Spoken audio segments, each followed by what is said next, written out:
On the news tonight, President Muhammadu Buhari receives Ekiti Governor-elect Abeokuta in Abuja.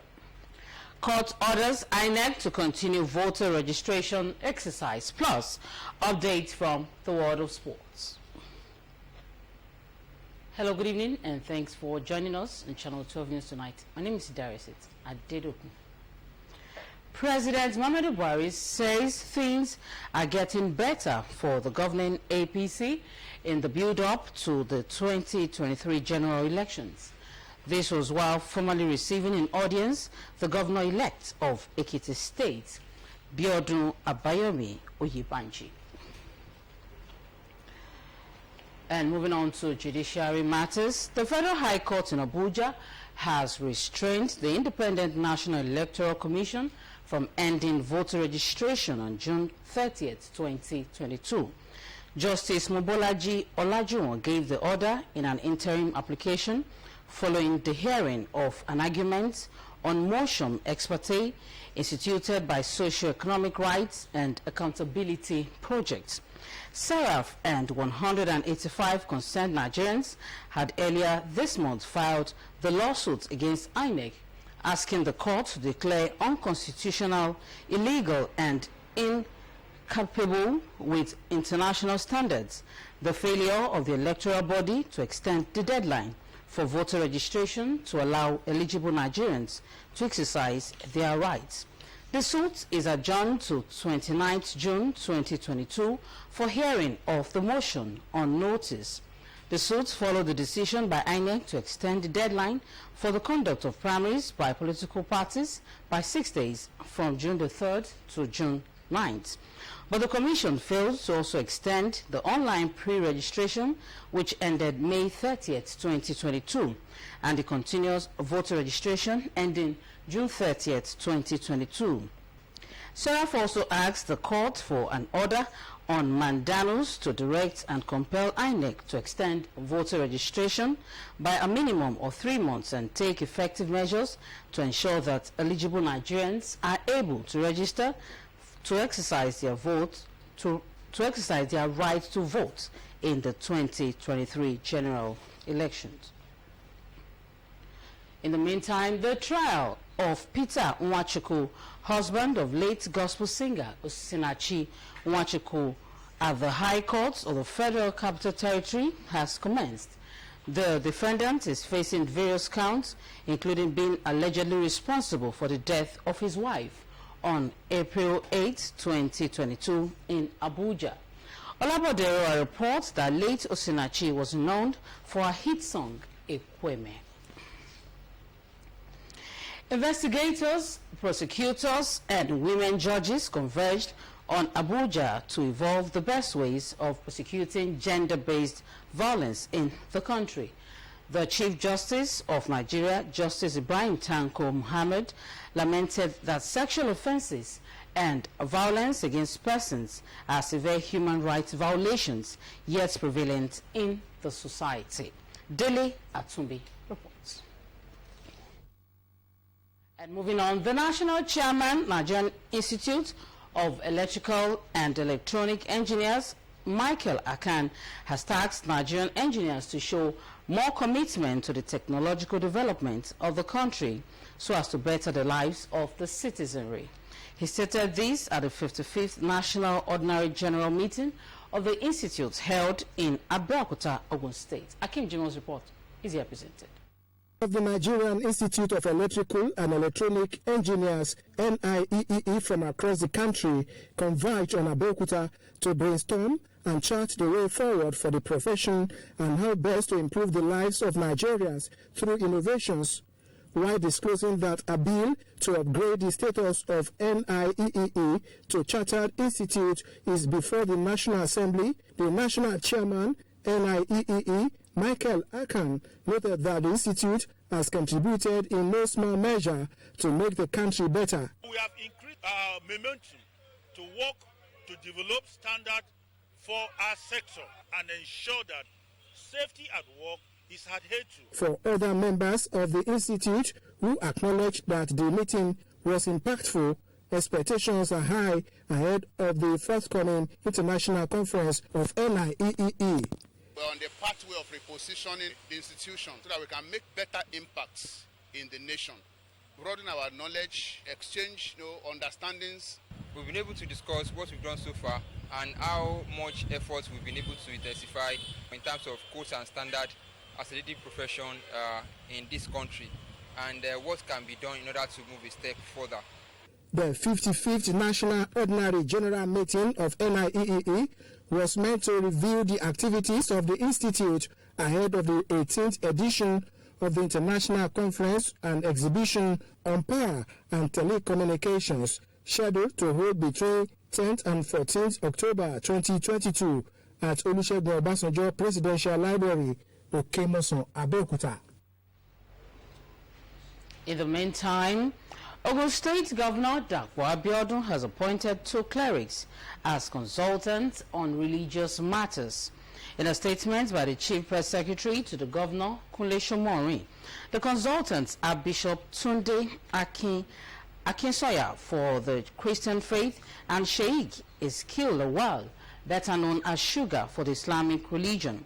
The statement added that with the appointments, Bishop Akinsoya, who is the present chairman of the Ogun State chapter of the Christian Association of Nigeria CAN, and Sheikh Lawal, the Wakili Musulumi of Yoruba land, including Edo and Delta states, are to ensure interfaith relationship and religious harmony in the state.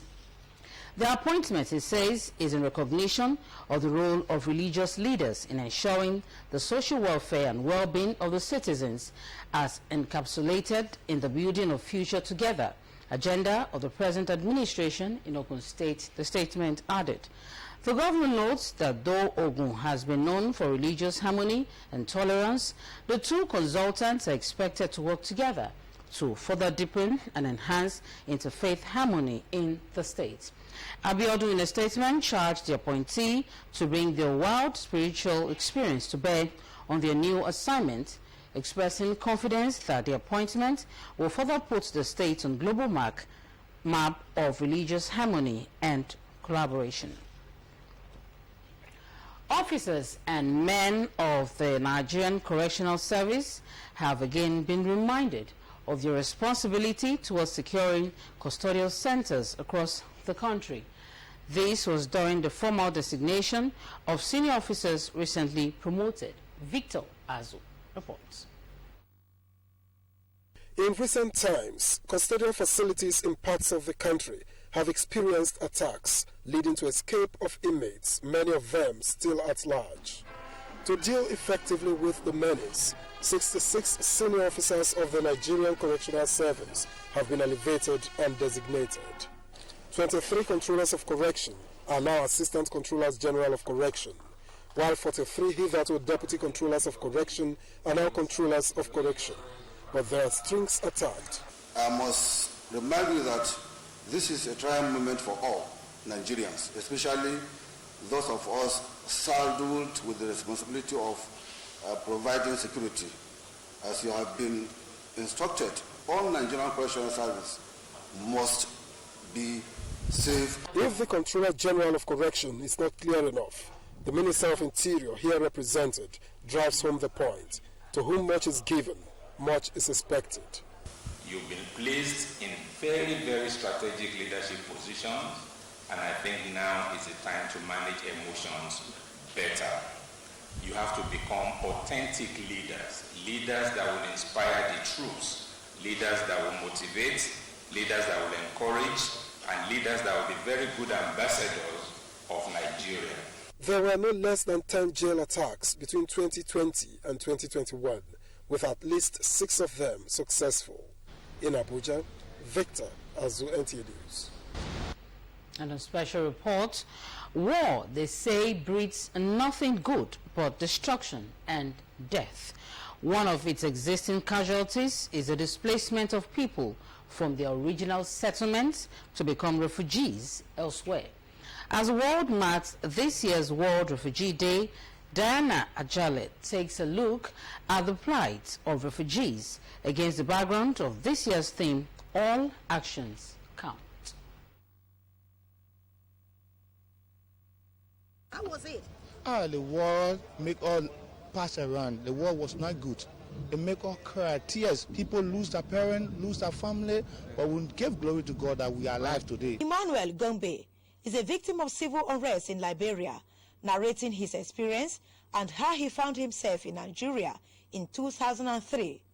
Like Emmanuel, these young men, also from Liberia, escaped from the once troubled region. I was working before, but now there's no job, so I see myself on the street, washing cars.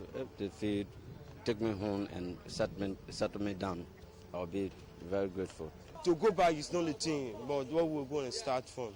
And when you can help us to what, if you can send us back, or if you can make us what we'll go back, what we'll get something to drink, where we don't sit and look at our friends. Although Lagos State does not have a refugee camp, but currently hosting close to 300,000 refugees from various countries, including Cameroon. According to Southwest Zonal Coordinator of the National Commission for Refugees, Migrants and Internally Displaced Persons, she, however, appealed to well-meaning Nigerians to join hands with the federal government in catering for refugees in any parts of the metropolis. To accommodate them, we should love them. They ran away from their country because of the conflicts, because of the problem, either man-made or a natural disaster, and we should accept them. June 20 every year is a day set aside by the United Nations General Assembly to strengthen efforts towards raising awareness on the plight of refugees, shed light on their rights, needs and hopes, aiding in mobilizing political will, as well as support refugees' well-being and ensuring their protection. In Lagos, Diana Ajale, NTA. You're so on to Channel 12 News. More news after this time out. Please stay with us.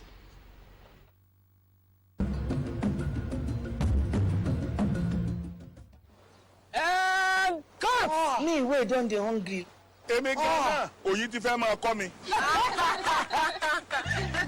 Everybody knows, say, I be real person. Even for my acting. Now, original.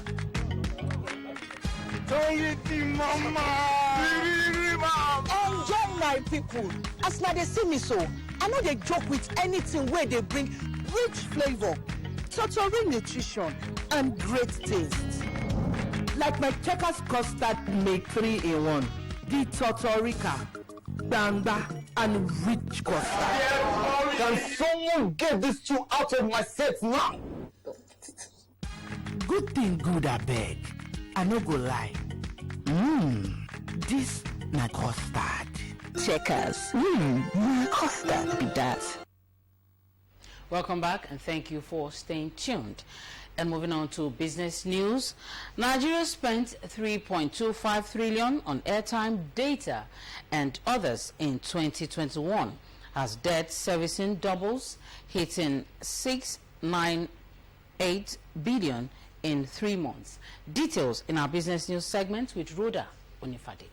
Nigerians and other nationals within Nigeria spent a sum of 3.25 trillion naira on airtime, data, and other telecommunication service in 2021, according to the Nigerian Communication Commission. This is a 12.74% increase from the 2.88 trillion naira that was spent in 2020, and a 31.55% increase from the 2.47 trillion naira that was spent in 2019, reflecting a sustained increase in the relevance of telecom services. Nigeria's debt servicing bill has increased by 109% to 896.56 billion naira. As a result, the country has also spent 3.83 trillion naira on debt servicing payments in 15 months, according to data obtained from the Debt Management Office. While a total of 2.93 trillion naira was spent on debt servicing payments in 2021, a total of 896.56 billion naira was spent in the first quarter of 2022. Meanwhile, between October and December 2021, Nigeria spent 310.5 billion naira on domestic debt servicing, while it spent 118.9 billion naira on external debt servicing, giving a total of 429.4 billion naira. And that's all in our business news segment. Over to you, studio.